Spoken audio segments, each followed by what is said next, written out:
There was an article in March in the Miami Herald that said this week in April, Florida could see 465,000 people hospitalized throughout the state of Florida.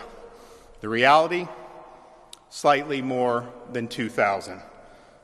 Those predictions have been false. Our work is succeeding. We have flattened the curve. So you heard Governor DeSantis speaking just a few minutes ago, and yesterday the governor said that we have flattened the curve. So let's take a look at some numbers tonight. Right now in Florida, there are 28,309 positive cases. 893 people have died. Now looking at the data the last 5 days, the numbers appear to be going down, but then spiked up again yesterday. So after weeks of lockdown, talk this week of reopening Florida before that can happen, experts and elected officials agree we have to flatten the curve. So is the curve actually flattening? Data from the Florida Department of Health says that the number of reported cases peaked about 3 weeks ago. The same can be said for Duval County, but are those numbers temporary or just a trend? On your side's Troy Kless actually sought out some medical advice about all of this. You heard it from Governor Ron DeSantis earlier this week. Our work is succeeding.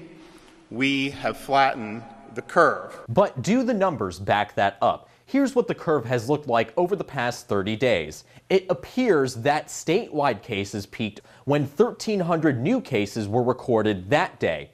In Jacksonville, cases peaked when 58 new cases were reported. We spoke with Dr. Mobeen Rathore, Chief of Infectious Diseases and an epidemiologist at Baptist Health, and he says that while there's an indication that the curve is flattening, he says context behind these numbers is important. What people need to understand, the fact that we have flattened the curve means that the fewer people have been infected. That means a large number of people are still susceptible. Rathore says those numbers decrease because of measures like social distancing and working from home.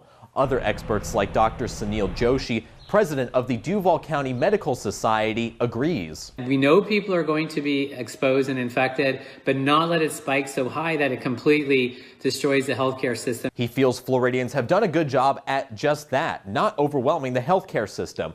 But Dr. Rathore thinks that the measures that have been taken so far must continue. We need to build on our successes right now and be very cautious that we don't regress to what we had wanted to avoid all along. Dr. Rathore says because the curve is flattening right now, that doesn't change the basics of what must be done to slow the spread of coronavirus. Troy Kless, First Coast News, on your side.